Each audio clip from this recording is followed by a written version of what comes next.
안녕하세요. IFIS에서 제공하는 식품 및 건강과학 분야의 문헌 검색을 위한 모범 사례 프레젠테이션을 시작하겠습니다. 제 이름은 신현숙입니다. 이 세션은 녹음되고 있으며 세션이 끝난 후 녹음을 공유하도록 하겠습니다. 먼저 IFIS 출판사를 소개합니다. 영국에 기반을 둔 IFIS는 1968년에 설립되었습니다.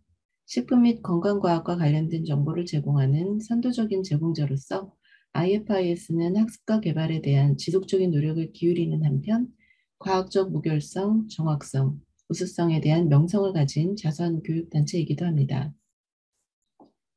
IFIS의 임무는 근본적으로 세계 식품 커뮤니티가 필요로 하는 정보를 파악하여 최상의 서비스를 제공하는 것입니다. IFIS의 핵심은 식품 및 건강과학 분야에 중점을 둔 과학문헌 데이터베이스 FSTA를 생성하는 것입니다. IFIS는 식품기술자연구소 전 회장인 콜린 데니스가 의장을 맡은 산업계 및 학계 대표로 구성된 이사회를 운영하고 있으며 세 곳의 국제자문위원회로부터 가이드되고 있는데 대학의 저명한 연구자들로 구성된 교수위원회, 학술사서자문위원회, 그리고 학생자문위원회가 그것입니다. IFIS는 FSTA에 대한 액세스를 제공하기 위해 일부 파트너와 협력하고 있습니다. 또한 개발도상국과의 지식 격차를 줄이기 위해 노력하는 Research for Life 프로그램의 회원이기도 합니다. 교육적 자선단체로서 또한 문헌 검색을 위한 모범 사례를 확인하고 지원하는 것을 포함 해당 분야의 수준 높은 연구를 지원하는 데 많은 활동을 집중하고 있습니다. 오늘 세션에서는 식품과학 문헌 검색의 모범 사례, 즉 어떻게 어떤 방법으로 검색이 진행되어야 하는지에 대해서 알아봅니다. 엄청난 양에 압도되는 오늘날의 정보 환경에서 문헌 검색의 목적과 복잡성을 살펴봅니다. 다음으로 올바른 검색의 특성을 살펴보고 신뢰할 수 있는 검색을 통해 우리가 목표로 하는 것이 무엇인지 살펴봅니다. 또한 연구자들이 사용하는 다양한 검색 도구와 각 기능이 정보를 찾는 데 어떤 영향을 미치는지 알아볼 것입니다. 다음으로 올바른 검색 전략을 구축하는 방법을 살펴보겠습니다. 그런 다음 결과가 나오면 어떻게 해야 하는지 보겠습니다. 즉, 여러분들의 찾은 결과가 프로젝트와 관련이 있는 것인지 신뢰할 수 있는 것인지를 판단하기 위해 고려해야 할 부분에 대해 언급하겠습니다. 마지막으로 이 세션 후반부에서는 효율적 문헌 검색을 위해 IFIS에서 개발한 추가적인 자원들에 대해 알아보겠습니다. 아시는 것처럼 연구자들은 다양한 목적으로 과학 문헌을 검색합니다. 때때로 문헌 검색을 위해 검색을 수행하기도 하죠. 새로운 연구를 시작하기 전에 연구자는 문헌을 검색하여 새로운 연구가 진행될 영역에서 이전에 수행된 연구가 있는지 찾아야 합니다. 철저한 문헌 검토를 통해 연구자는 자신의 연구 질문들을 맥락에 맞도록 연결할 수 있습니다. 이를 통해 이전에 수행된 연구가 있는지 확인하고 새로운 연구 방법을 탐색하며 기존 연구와의 차별성을 강조하고 나의 연구가 현존하는 증거들과 어떻게 부합하는지 증명하고 기존 연구의 결함을 확인할 수도 있게 됩니다.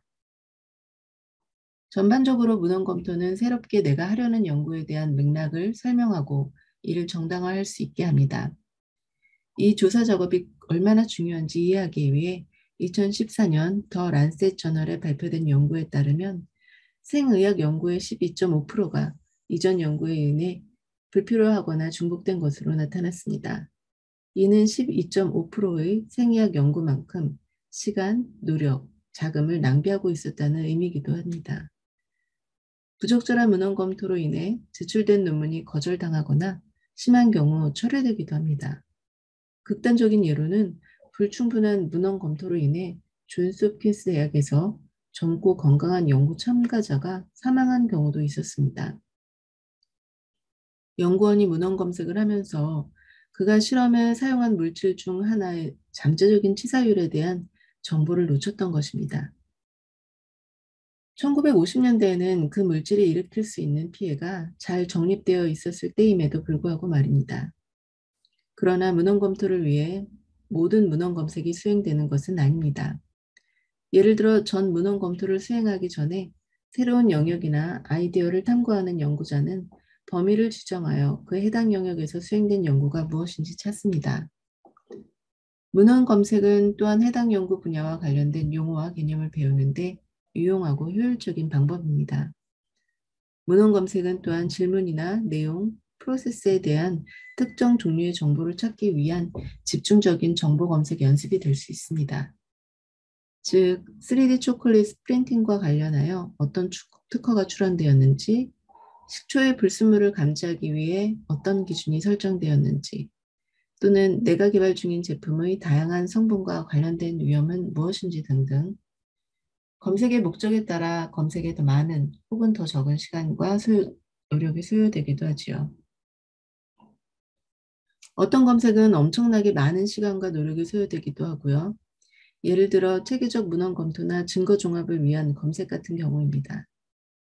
체계적인 문헌 검토는 연구 질문에 대해 수행된 모든 연구의 서로 다른 결과들을 모아서 메타 분석을 통해 모아진 데이터에서 전반적인 결론을 도출하려고 시도하는 것입니다. 이러한 체계적인 검토를 수행하는 연구자는 항상 다양한 데이터베이스 외에도 실제로 연구를 발표하지 않은 연구자에게 연락하여 데이터를 포함하겠다고 요청하기도 합니다. 회색 문헌이라고 불리우죠. 전통적인 상업적 혹은 학술적 출판단체 외에 분원들이요. 학회보고서나 건강 관련 분야의 실험 등록을 하는 곳과 같은 것을 통해 이러한 연구원을 찾게 됩니다. 대부분의 검색은 그렇게 철저할 필요는 없으며 관련 분야의 출판된 문헌에서 자료를 얻는 것만으로도 충분한 경우가 많습니다. 따라서 검색은 노력이 많이 필요할 수도 또 탐색적이어야 할 수도 있고 연구원이 이미 해당 영역이나 분야에 대해 잘 알고 있는 경우 해당 분야에서 발표된 새로운 연구 정보에 대해 최신의 정보 상태를 유지하기 위한 목적일 수도 있습니다. 또는 특정 정보를 찾을 목적일 수도 있습니다. 연구 목적이나 범위에 관계없이 항상 특정 원칙에 대해 생각하고 준수하고 있어야 여러분의 연구가 온전하고 왜곡되지 않음으로써 잘못된 정보에 근거한 결정을 내리지 않을 수 있습니다.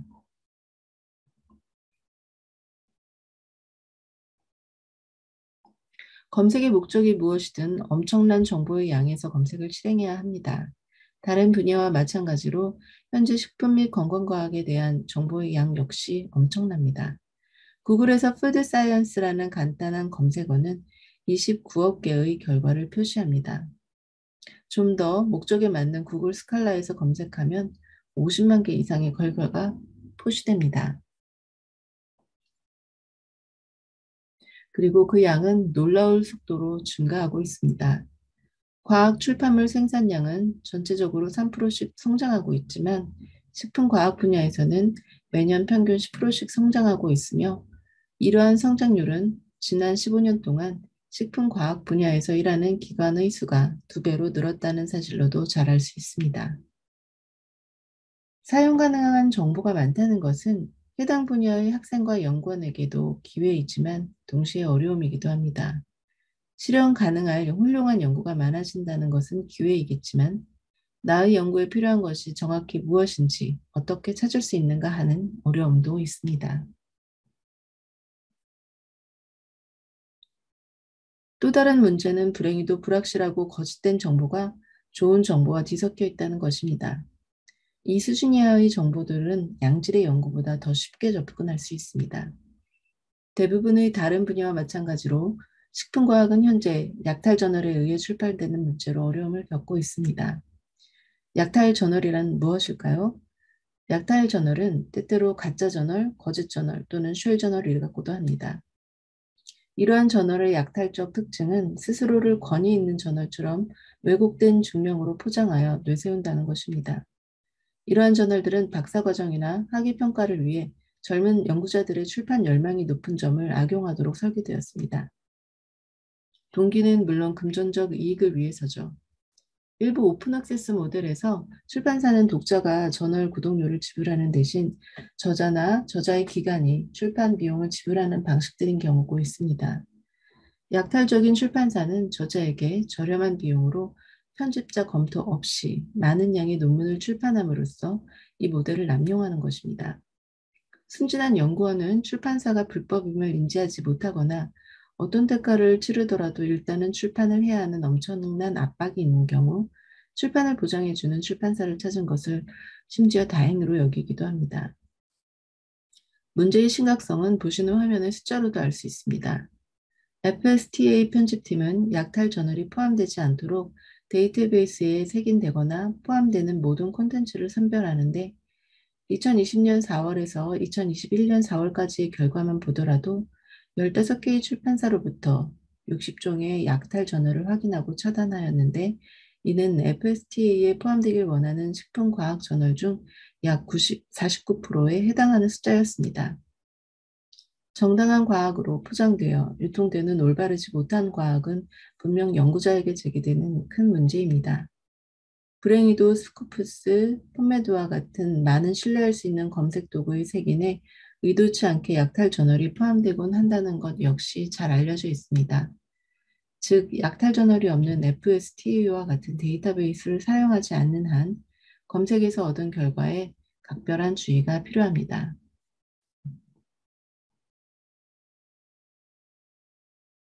실제로 FSTA의 편집팀은 2017년에서 2021년도 사이 FSTA 데이터베이스에서 식품과학과 관련된 약탈적인 오픈액세스 저널 147개를 제외했습니다. 그중 146개가 구글 스컬러에 포함되어 있었습니다. 그리고 그중 44개가 펌머드에 포함되어 있었습니다. 정당한 과학인 양 유통되는 나쁜 과학의 양은 분명 연구자들에게 큰 문제를 제기합니다.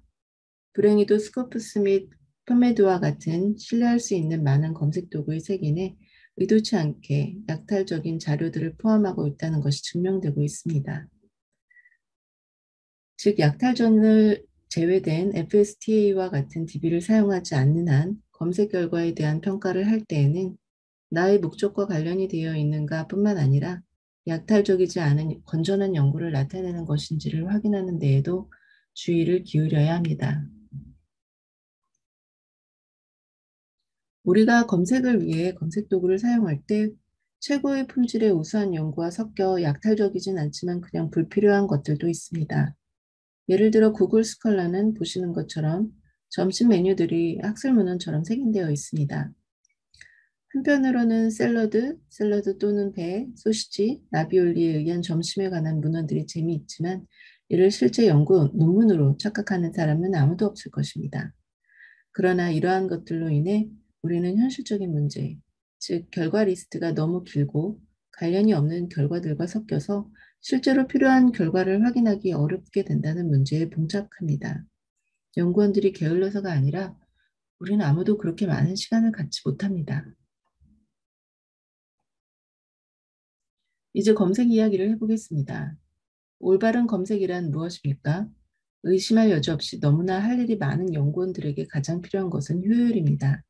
그러나 효율적이면서도 내가 찾은 결과가 중요한 핵심 문헌을 놓치지 않은 포괄적이고 신뢰할 수 있는 결과인지 확인하고 싶으시겠지요.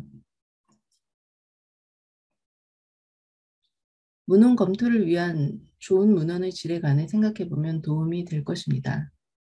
주제나 질문에 대한 가장 관련성이 높고 신뢰할 수 있는 정보를 이상적이고 효율적이라고 합니다. 그러나 문헌 검토를 위한 검색이라면 다른 기준도 충족해야 합니다. 문헌 검토란 특정 주제와 관련된 문헌에 대한 비판적 평가를 하는 것입니다. 문헌 검토의 목표는 최소한의 편견으로 기존에 밝혀진 것들을 확인, 평가, 종합하는 것입니다. 문헌 검토를 통해 과학적 질문에 대한 문헌을 수집하고 모아서 결론을 도출합니다. 결론은 다른 방향으로 갈 수도 있습니다.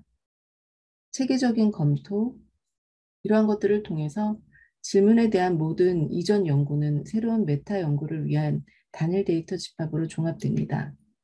그러나 대부분의 문헌 검토는 우리가 좀 전에 언급한 이유 때문에 수행됩니다. 즉, 착수하려는 연구가 이전에 수행되지 않았기 때문에 가치가 있음을 확인하고 입증하기 위함입니다. 그래서 문헌 검토를 통해 지금까지 알려진 내용의 맥락에 나의 연구를 위치시키고 문헌 검토로 연구에 관련된 모든 요소를 철저히 이해할 수 있기 때문에 나의 연구가 안전하고 합리적일 수 있는 것이지요. 그래서 문헌 검토는 포괄적이어야 합니다. 연구 질문과 관련된 주요 정보나 연구가 빠진 것이 없어야 합니다. 체계적이어야 합니다. 이것은 정보를 찾는 데 사용하는 절차에 관한 것입니다. 문헌 검색을 체계적으로 수행해야 나의 검토가 포괄적임을 확인할 수 있습니다. 체계적인 검색은 타당하고 관련 있는 연구를 찾기 위해 가능한 모든 적절한 곳에 가능한 모든 적절한 방법으로 검색하는 것을 의미합니다. 재현될 필요가 있습니다. 이것은 자신에게 중요합니다. 문헌 검토 작성 과정이 거의 끝날 무렵에 모든 검색을 다시 실행하여 그 사이 마지막으로 본 이후에 어떤 중요한 문헌이 출판되지는 않았는지 확인하고 싶을 것입니다. 또한 다른 사람들에게도 중요할 수 있습니다. 재현 가능한 문헌 검색을 통해 검색 결과에 도달한 방법과 검토가 체계적이므로 그래서 포괄적인 것이라는 것을 설득력 있게 입증할 수 있기 때문입니다. 마지막으로 객관적이어야 합니다. 연구 질문에 대한 기존 지식의 본체인 문헌들을 체계적이고 포괄적으로 정리한 후에 그것이 여러분들에게 유불리를 떠나 모든 관련성 있고 유효한 결과를 포함해야 함을 의미합니다.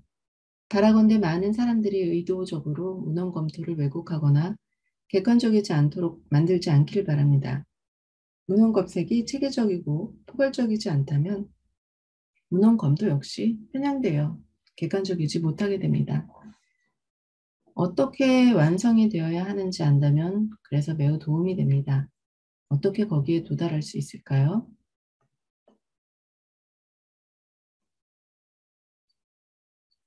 체계적인 검색을 하는 것이 좋은 문헌의 핵심이라는 것이 분명해지고 있습니다. 왜냐하면 체계적이지 않고는 여러분들의 검토가 포괄적인 것인지 확인하기 어렵고 포괄적이지 않고는 나의 검토가 객관적인지 알 수 없기 때문입니다. 그러면 어떻게 체계적일 수 있습니까? 연구자가 체계적으로 검색할 수 있도록 설계된 검색 도구를 사용하는 것은 큰 도움이 됩니다. 또한 한 발 물러서서 우리가 사용하는 검색 도구에 대해 생각해 봅니다. 그 검색 도구들의 주요 목적과 작동 방식, 그리고 우리가 필요한 것을 얻기 위해 어떻게 작업해야 하는지 방법에 대해 생각해 보는 것이죠. 검색 도구가 작동하는 방식과 목적이 무엇인지 이해하려면 발견, 즉 디스커버리와 접근, 즉 액세스의 차이에 대해 구별해야 합니다. 정보를 디스커버리, 즉 발견한다는 것은 이미 존재하는 것을 알아내는 것이고, 따라서 연구 결과를 기록한 기사나 발명을 기술한 특허 또는 표준이 있다는 것을 알게 되는 것입니다. 액세스는 실제로 해당 기사, 특허, 표준 등의 원문을 획득하는 것을 의미합니다. 일부 검색 도구는 발견, 즉 디스커버리를 주 목적으로 설계되었지만 또 다른 일부 검색 도구는 액세스가 주 목적이기도 합니다. 즉 디스커버리를 위한 검색 도구는 원활하게 끊김없이 자료에 액세스할 수 있도록 설계되어 있습니다. 이는 좋은 일이지만 많은 연구자들에게 발견과 접근 검색 도구 간의 구분을 모호하게 만드는 경향이 있는 것 같습니다. 구별이 중요하지만 중복이 많기 때문에 많은 연구자들이 실제로 생각하지 않는 경우가 대부분입니다만 발견과 접근은 서로 분리된 것이고 발견 그리고 다음에 접근의 순서여야 합니다. 왜냐하면 접근과 발견이 마구 섞여버리면 문헌 검색에 필요한 표준을 거의 충족하지 못하여 문헌 검색이 체계적이지 않고 포괄적이지 않게 되기 때문에 편향될 위험이 매우 높습니다.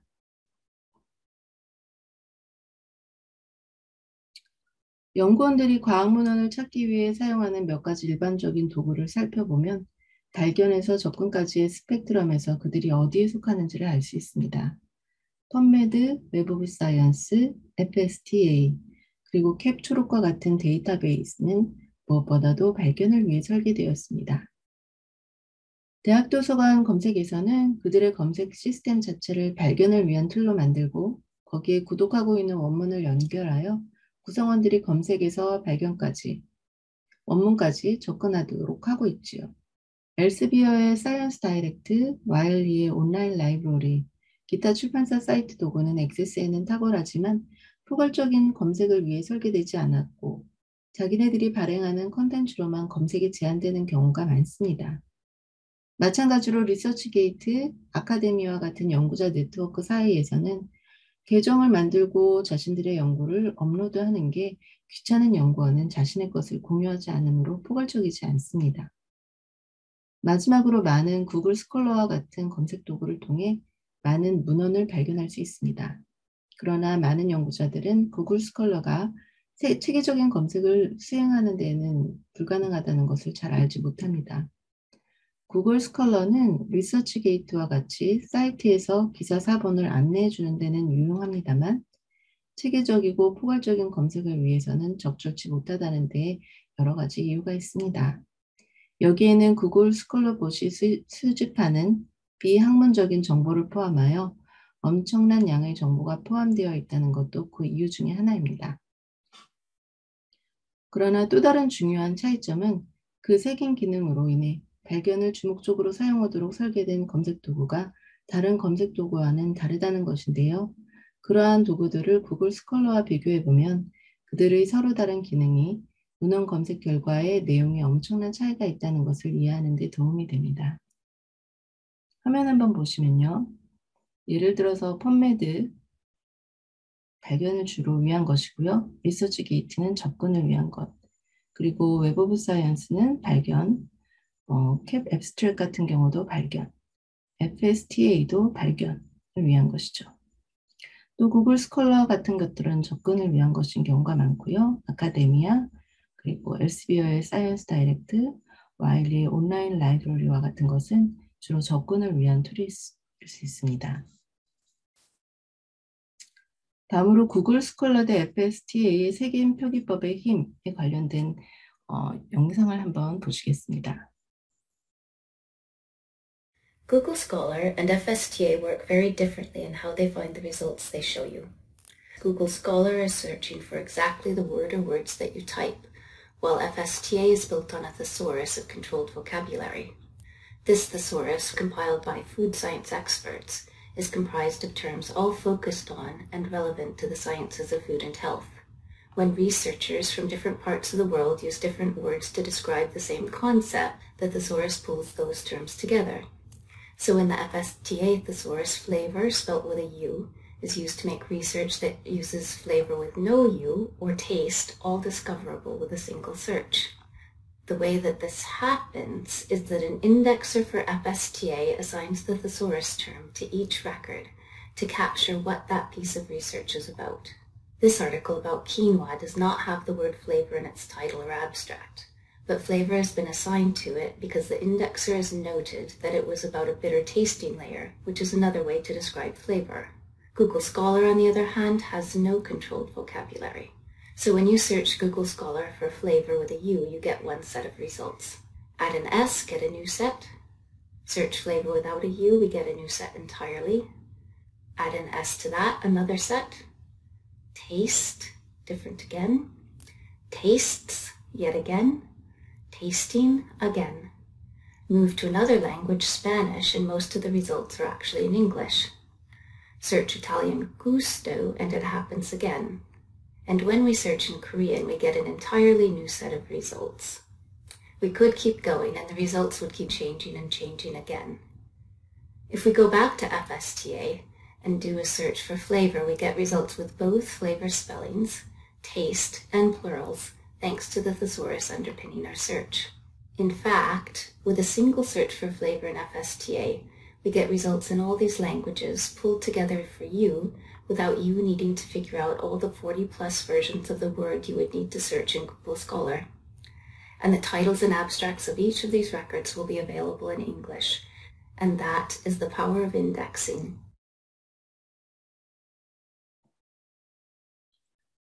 지금 보시는 이 차트는 식품과학 연구에 가장 일반적으로 사용되는 검색 도구와 각 도구의 주요 기능을 보여줍니다.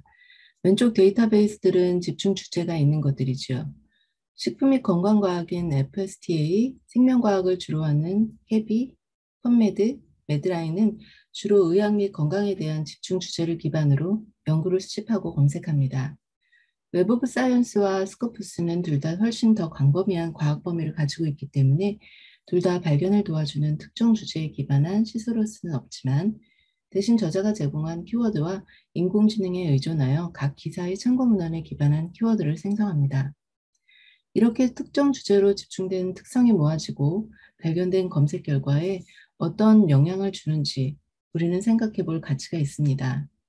이 차트의 맨 아랫줄을 보면 각 검색 도구에서 찾을 수 있는 컨텐츠의 양을 FSTA와 비교하여 보여주는 파이 차트를 볼 수 있습니다. 이 차트는 특허 문헌과 같은 FSTA에 포함되어는 있지만 다른 도구에는 없는 항목과 관련된 것입니다.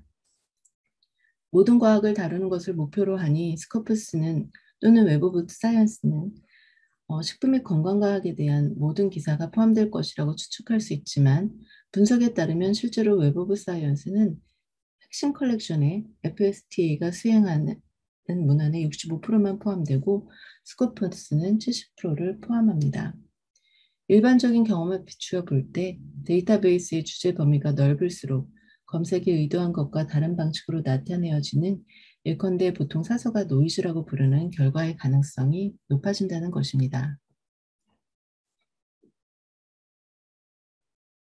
예를 들어 음식에 중점을 둔 FSTA에서 증류수를 검색하면 알코올 음료에 대한 결과가 주로 나옵니다.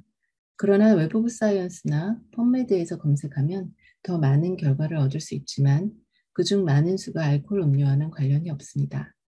대신 그들은 유령, 영성, 기분 의미 이런 것에 더 초점을 맞춥니다. 이것은 웹 오브 사이언스나 펌메드의 결함 때문이 아니라 FSTA와 같은 식품에 초점을 맞춘 시소러스, 즉 유의어 사전이 존재하지 않고 데이터베이스에 포함된 문헌의 집중 주제가 다르기 때문입니다. 사용하는 검색 도구의 기능, 작동 방식, 포함된 내용을 검색할 때 이러한 사항을 염두에 두면 더 나은 문헌 검색에 도움이 됩니다. 이제 문헌 검색 도구의 중요한 특징과 이러한 특징이 검색 결과에 어떤 영향을 미치는지 알아보았으므로 포괄적 검색을 수행하는 방법을 살펴보겠습니다. 다시 말하지만 포괄적인 결과를 얻으려면 검색에 체계적으로 접근해야 합니다. 이제 실제로 검색하는 방법, 이를 실행하는 방법에 대해 알아보겠습니다. 검색에서 가장 먼저 생각해야 할 것은 어떻게 검색에 가장 적합한 용어를 찾을 것인가, 우리가 의도한 대로 검색 도구가 해당 용어를 사용하도록 어떻게 연결할 것인가 하는 것입니다. 검색할 때 이와 같은 검색어 매트릭스를 사용하면 포괄적인 검색에 도움이 되고 검색 과정을 추적하는 데도 도움이 됩니다. 검색 시 우리 모두가 직면하는 문제 중에 하나는 언어 사용이 시간과 지역을 넘어 완전히 일치하거나 일관되지 않다는 것입니다. 예를 들어 요구르트는 영어로만 3가지 다른 방식의 철자가 존재합니다. 또는 연구자들은 동일한 개념을 얻기 위해 단어의 다른 변형을 사용하여 해동되는 쇠고기 sawing beef 또는 해동된 소고기 sawed beef로 검색을 입력합니다. 또 다른 문제는 어떤 검색 도구는 원문의 전체 단어들을 대상으로 검색을 수행하는 반면 어떤 검색 도구는 서치 정보를 대상으로 검색하기 때문에 전체 원문을 대상으로 할 때에는 제목과 초록에 포함될 수 있는 것보다 더 자세한 내용이 포함된다는 것입니다. 항상 그런 것은 아니지만 원문 대상으로 검색할 때에는 좀 더 구체적인 용어가 더 유용할 수 있습니다. 이와 같은 차트를 사용하면 연구 질문에 대한 적절한 검색어를 식별 선택하기 위한 브레인스토밍을 할 수 있도록 도움이 됩니다. 따라서 다루고자 하는 용어에 대해 최대한 많이 생각해내십시오. 개념 구조에 따라 개념으로 그룹화하십시오. 제목과 초록을 모두 검색하기 위해 자유롭게 사용할 검색어와 시소루스, 즉 유의어 사전을 이용한 주제 색인 용어를 모두 고려합니다. 임의로 채워진 차트를 한번 보시죠. 자, 동의어 관련된 그룹이 있고요. 넓은 범위의 보다 일반적인 용어의 그룹이 있고요. 좁은 범위의 용어를 보실 수가 있고 또 다른 철자, 검색구, 절단어 이런 식으로 구검색을 하거나 절단어 검색을 하는 그런 예를 보실 수가 있습니다. 이 슬라이드는 용어 변화의 철자, 차이의 문제를 해결하기 위한 몇 가지 도구를 제공합니다. 검색자로서 우리 모두가 직면하는 문제 중에 하나는 언어 사용이 시간의 경과 지역에 따라 일관되지 않다는 것입니다. 따라서 연구원이 사는 위치와 그들의 결과물을 출판하려는 지역에 따라 요구르트의 철자는 달라질 수 있습니다. 이를 해결하는 몇 가지 방법이 있습니다. 운이 좋다면 다양한 철자를 대조하고 이러한 변형을 수집해주는 색인 데이터베이스를 찾을 수도 있겠습니다. FSTA에서는 어떻게 작동하는지 살펴보겠습니다. 또한 시소로스는 포괄적인 검색에 도움이 되는 광범위한 혹은 구체적인 혹은 연관 용어를 찾는 데 강력한 도구가 될 수 있습니다. 일부 데이터베이스에서는 단어 중간에 기호, 때로는 달러 기호를 삽입하여 여기에 추가 문자를 검색하거나 추가 문자 없이 검색할 수 있습니다. 또한 단어의 끝을 절단할 수도 있습니다. 동일한 개념을 얻기 위해 다른 단어의 변형을 사용합니다. 예를 들어 냉동 쇠고기를 표현하기 위해 sewed beef or sewing beef를 사용하는 것이죠. 또는 초록에서 독소를 찾기 위해 atoxin or toxins 두 가지 변형을 모두 원할 수 있습니다. 단어 절단도 도움이 될 것입니다. 단어를 시작하고 공백 없이 별표를 입력하면 입력한 문자와 정확히 일치하는 결과와 더불어 바로 뒤에 어떤 형태라도 검색될 수 있도록 도와주는 역할을 하죠. 즉, 톡신을 검색하면 톡신스도 결과에 반영됩니다. 일부 검색 엔진과 데이터베이스는 복수형을 자동으로 가져와 주기도 하지만 전부 다 그렇지는 않습니다. 그러나 절단 검색은 복수형 이상의 것을 보여줍니다. 예를 들어 sew하고 별표를 하게 되면 sew, sews, sewed, sewing 등의 결과를 보여줍니다. 일부 단어는 절단 검색이 적합하지 않을 수도 있습니다. 예를 들어 product 대신에 별표를 하게 되면 처음에는 produce, producing, production 이런 것들을 얻어서 언뜻 보기엔 괜찮아 보일 수도 있지만 또한 식품과학에서의 지배적인 개념과는 멀어 보이는 product이나 products도 나옵니다. 검색을 구축하는 것은 반복적 시행착오의 과정이라는 것을 알아야 합니다. 항상 정보에 입각한 추측으로 검색을 시작하고 효과가 있고 없음에 따라 조정합니다. 자, 여기서 조정된 것을 한번 보겠습니다. 먼저 일부 용어가 유용하지 않은 것을 알 수 있습니다. 너무 구체적인 좁은 의미로의 단어 변형은 결과를 반환하지 않고 이것은 그렇게 큰 문제가 되지 않지만 너무 광범위하면 관련 없는 결과를 불러올 수 있고 이는 비효율적이 됩니다. 예를 들어 미트가 쇠고기에 대한 더 넓은 용어이지만 검색에 미트라는 용어를 포함하면 돼지고기, 닭고기 등에 대한 결과도 얻을 수 있게 되어 좀 헤매게 됩니다. thermal processing도 마찬가지지요. 그러나 퀄리티는 이 검색에서 sensory perception을 검색하는데 매우 유용한 용어임이 밝혀졌습니다. 따라서 여러분들의 검색어 매트릭스에서 유용한 영어와 그렇지 않은 용어를 추적해보는 것이 좋습니다. 또한 이 매트릭스는 and나 or와 같은 불리한 연산자로 개념의 핵심 용어들을 연결하는 방법을 보여줍니다. 어느 정도 좁고 구체적인 개념을 나타내는 다른 단어들은 or로 연결합니다. 그런 다음 or 구문에서 수집된 모든 개념들을 and로 연결합니다. 매트릭스의 열에서 or로 연결되어 뭉쳐진 본질적으로 하나의 큰 개념이 됩니다. safe의 개념과 sewing 개념과 sensory quality attribute의 개념 및 beef의 개념이 되는 것이지요. 이러한 각 개념은 해당 열에 있는 단어나 구로 표현됩니다. 그런 다음 개념들을 연결할 and가 필요합니다. 그렇게 네 가지 개념을 모두 포함하는 종합적인 결과를 얻습니다. 차트에 있는 용어들이 아마 우리가 사용하는 데이터베이스나 검색 도구에 따라 다른 결과를 나타낼 수는 있습니다. 예를 들어 각 개념을 별도의 박스 안에 넣는 옵션이 있을 수 있습니다. 일정한 개념이 표현되도록 해당 개념을 표현하는 여러 비슷한 유의 단어들을 오화로 구성해주고 각 주제별 박스를 and로 구분하여 입력하는 예를 보고 계십니다. 또는 전체 검색 문자열을 단일 박스에 입력하는 경우도 있습니다. 다시 오화들을 이용해 여러 단어로 표현된 단어들을 단일 개념으로 한데 모으고 and로 각 개념을 서로 분리합니다. 이 경우 하나의 개념을 나타내는 모든 용어는 가로 안에 함께 그룹화되어야 합니다.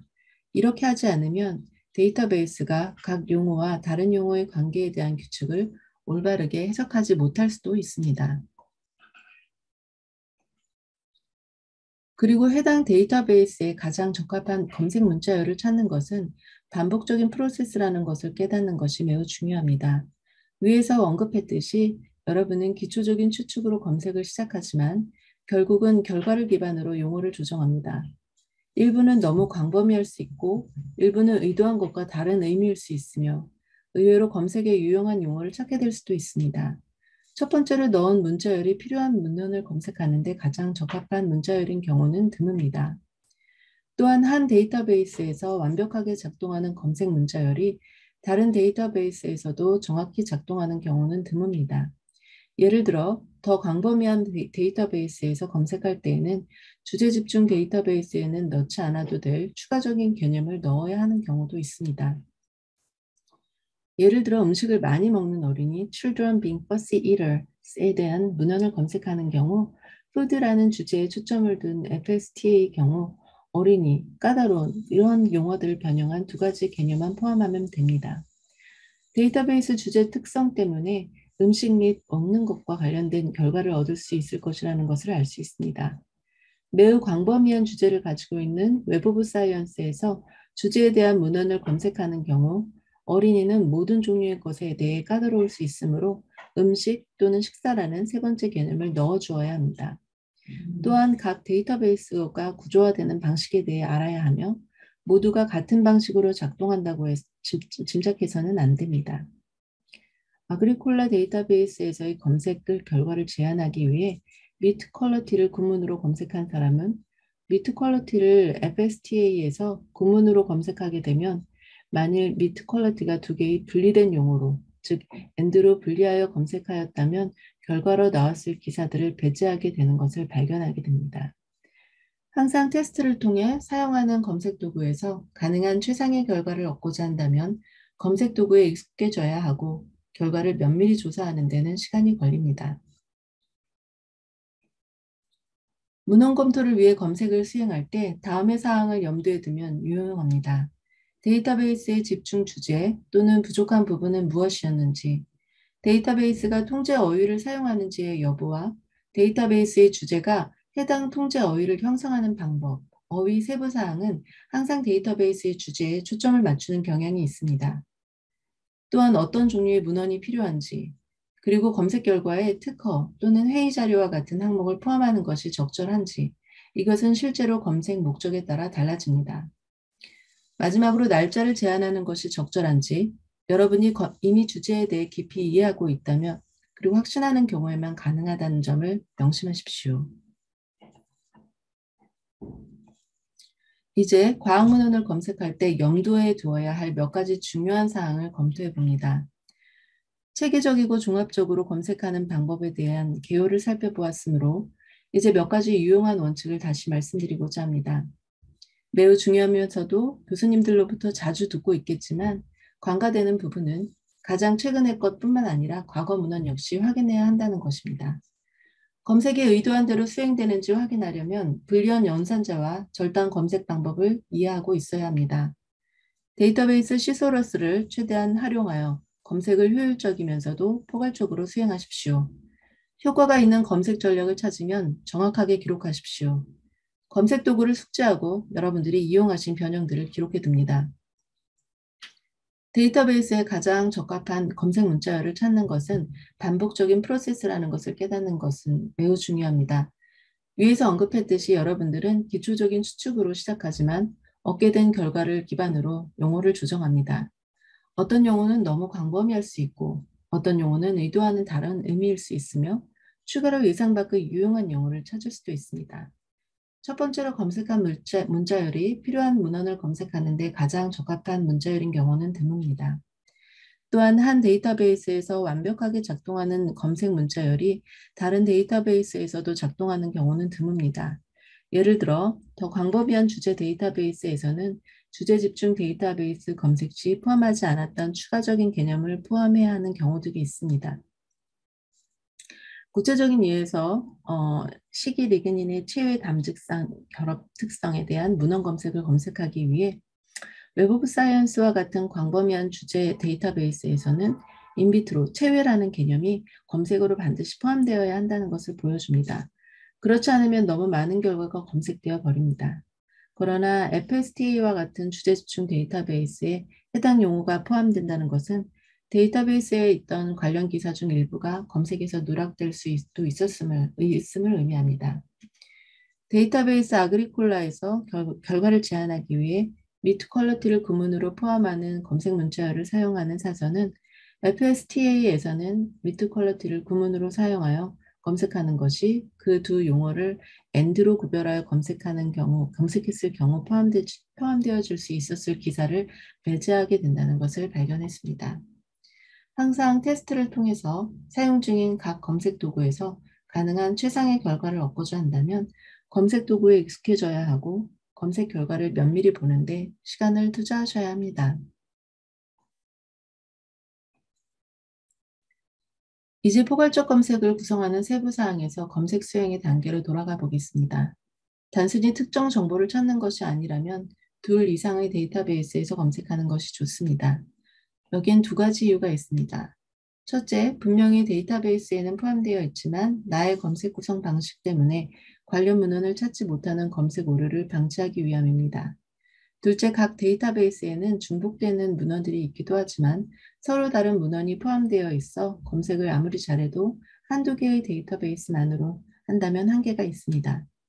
이 차트는 문헌 검토를 위한 정보 수집 프로세스가 포괄적이고 체계적이면서도 효율적이기 위해 어떻게 작동해야 하는지 보여줍니다. 아는 검색 도구를 통해 잠재적으로 유용한 연구 기사를 찾는 것부터 시작합니다. 검색 도구의 범위와 내용 때문에 매우 포괄적일 수 있습니다.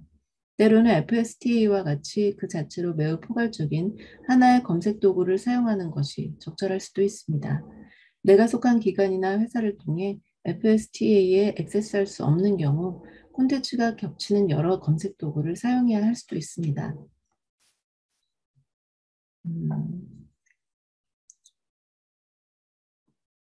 경험에 비추해 볼 때 관련성 있는 결과만 얻는 경우 검색 범위가 너무 좁고 연구와 관련되어 있을 수 있는 다른 결과가 누락될 가능성이 많습니다.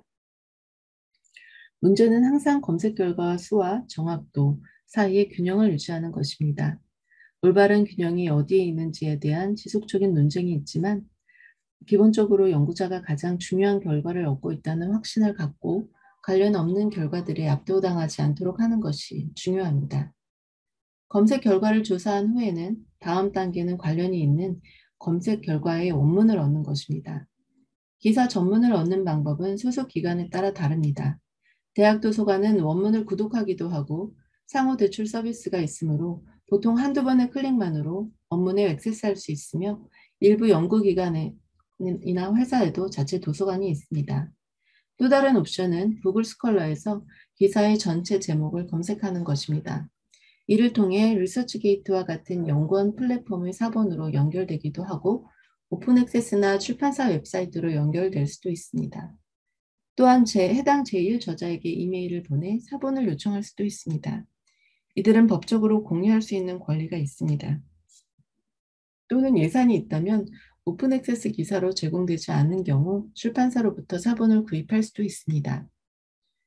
기사 원문을 획득한 다음 단계는 해당 원문이 생각했던 것만큼 관련성이 있는지 확인하고 과연 사용할 만한지 확인하기 위해 자세히 읽어보는 것입니다. 이러한 프로세스를 빠르고 효율적으로 만드는 데 도움이 될 만한 체크리스트가 있습니다.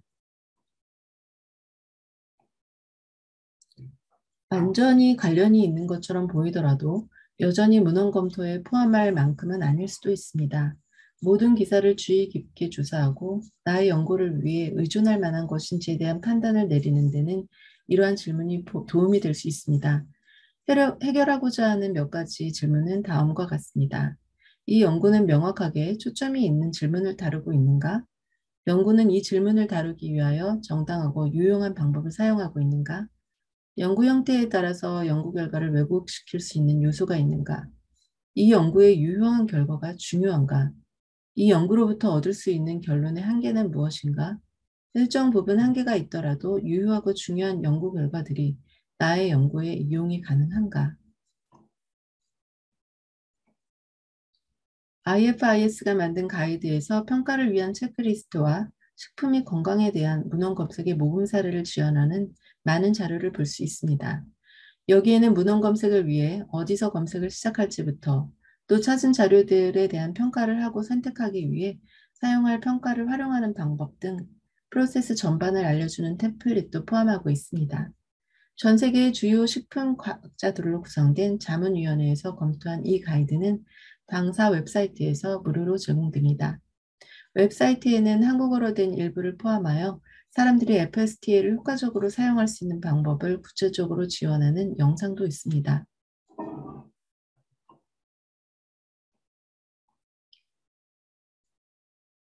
세션을 마무리하도록 하겠습니다. 이 세션이 유용하셨기를 바랍니다. 소중한 시간을 함께 해주신 데 대하여 감사드립니다. 추후에도 질문이 있거나 한국의 식품 및 건강과학 연구를 지원하는 데 도움이 될 수 있는 방법에 대한 제안 사항이 있으시면 주저하지 말고 저희에게 연락을 부탁드립니다. 감사합니다.